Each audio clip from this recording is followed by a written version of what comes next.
My golden retriever, Barney, was a cliché on four legs, goofy, perpetually happy, and utterly convinced that every stranger was just a friend he hadn't slobbered on yet.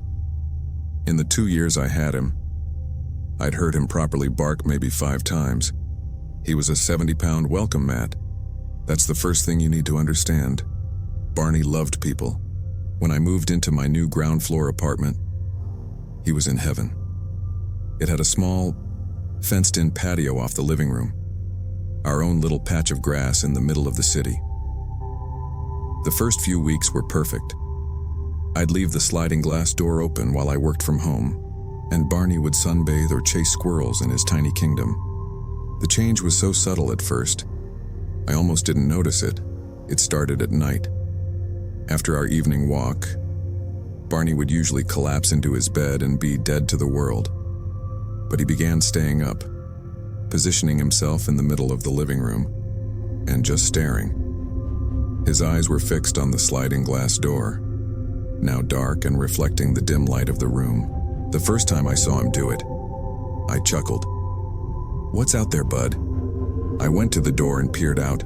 Nothing but the manicured shrubs and the empty walkway beyond the fence. A few nights later, he added a sound.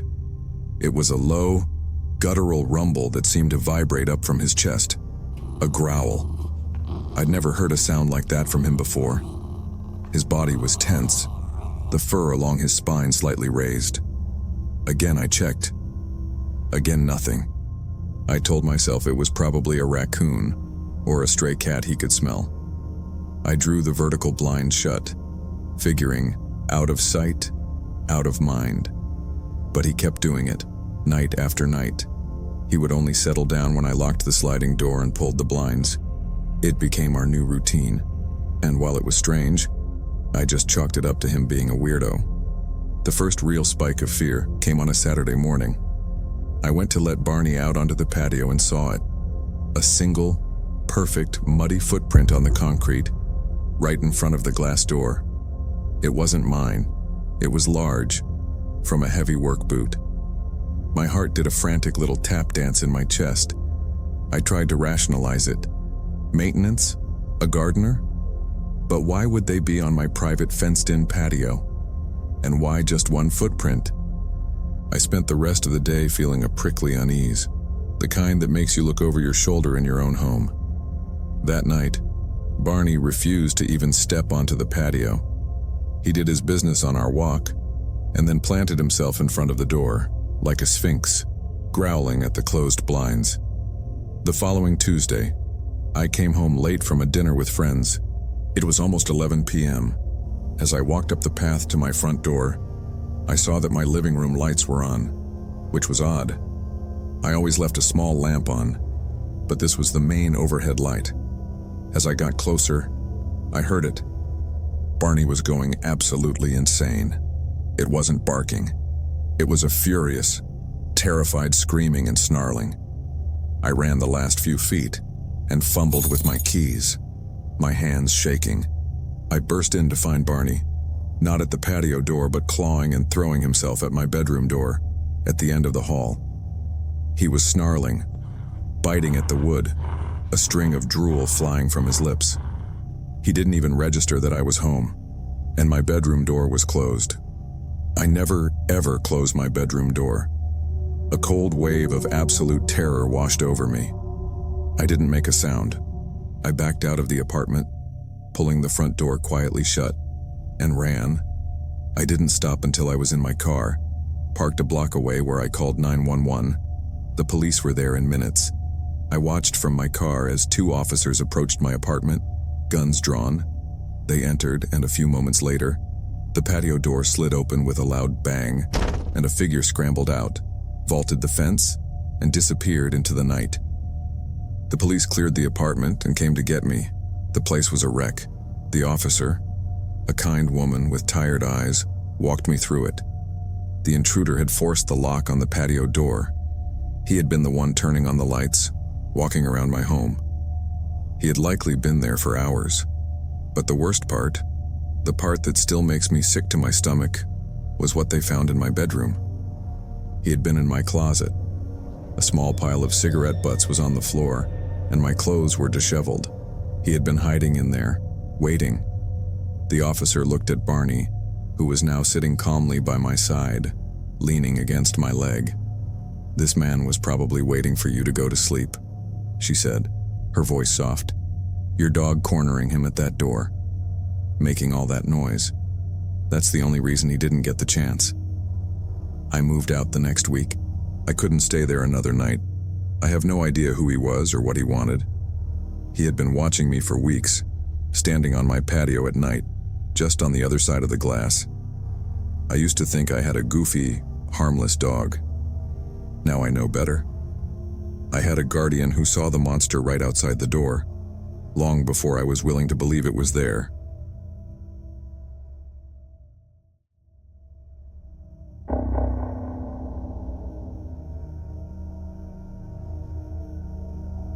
My sister's house is the last one on a dead-end street, backing right up against a murky, sprawling marsh. She asked me to watch her cat, Milo, for a long weekend. Milo is one of those indoor-outdoor cats who thinks he's a stone-cold predator. His proudest moments are leaving mangled birds or headless mice on the welcome mat. It's disgusting, but it's what he does. The first night was fine. The second afternoon, I saw him trotting back from the marsh, his tail held high. He had something in his mouth, something pale and spindly. I braced myself for another half-dead rodent, but when he dropped it on the porch, it wasn't an animal. It was a small doll, if you could even call it that, woven from dried, yellowed reeds and bound with what looked like dark hair. It was crudely shaped, with 2 sticks for arms and 2 for legs.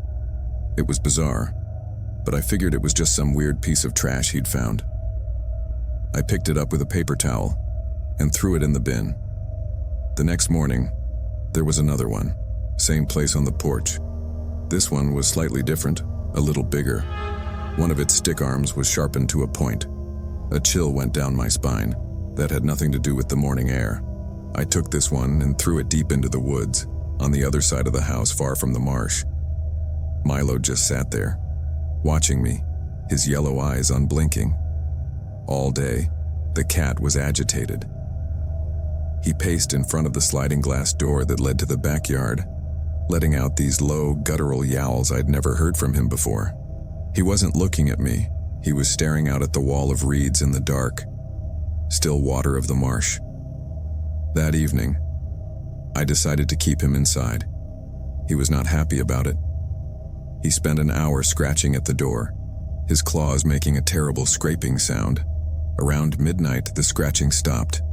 I was relieved, thinking he'd finally given up.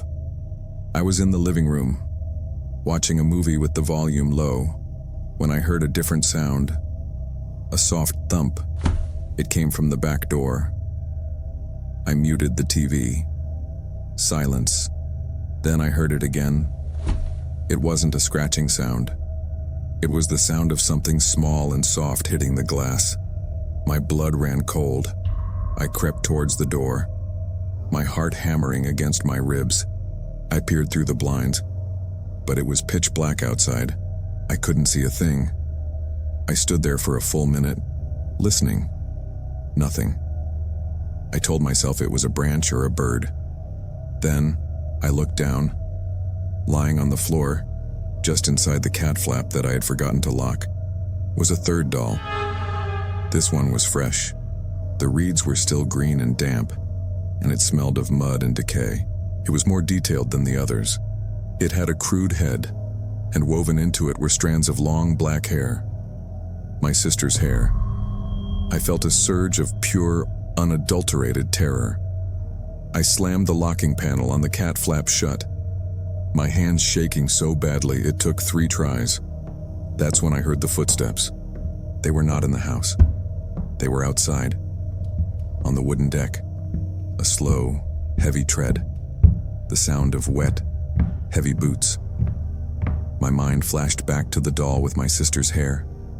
Had she come home early? I held my breath and crept back to the glass door. I slowly, carefully, lifted the edge of one blind. A figure was standing on the deck, its back to me, facing the marsh. It was tall and impossibly thin, wearing dark, tattered clothes that seemed to drip water onto the wood. It was perfectly still. Then it began to turn. Not quickly, but with a slow, deliberate motion. I didn't want to see its face.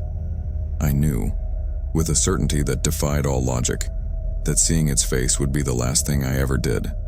I didn't scream. I didn't make a sound. I just backed away from the door. My eyes locked on the sliver of the turning figure. I could see through the blinds. I backed into the hallway, then turned and ran into the master bathroom, the only room with no windows. I locked the door, huddled in the tub, and listened. The footsteps on the deck stopped. A moment later, I heard a single, soft tap on the glass of the back door, then another, and another.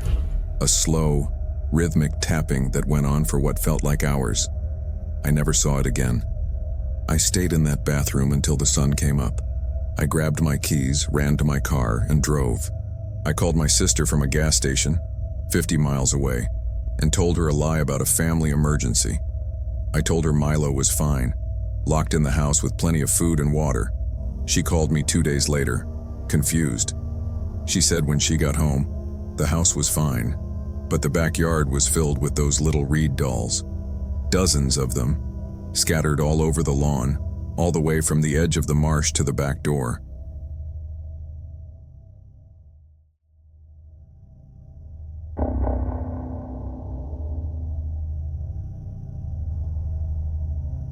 I was pet sitting for this family down the street from me last summer, and they had this big orange tabby cat named Muffin, and they were going out of town for a week to visit relatives, so they asked me to check on him twice a day and make sure he had food and water.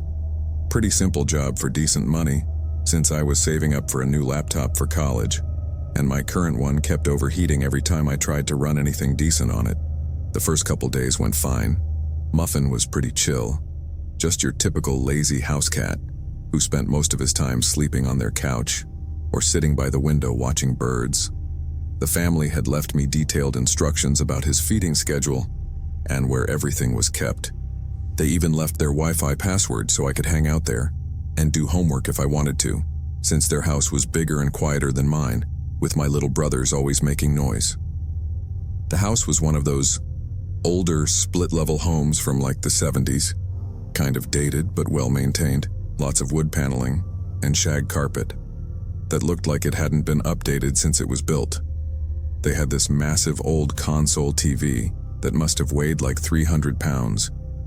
I brought my Switch over thinking I could hook it up, but the thing didn't even have composite inputs, let alone HDMI, just some ancient coaxial connection, so I ended up just playing on my phone most of the time, which drained my battery super fast.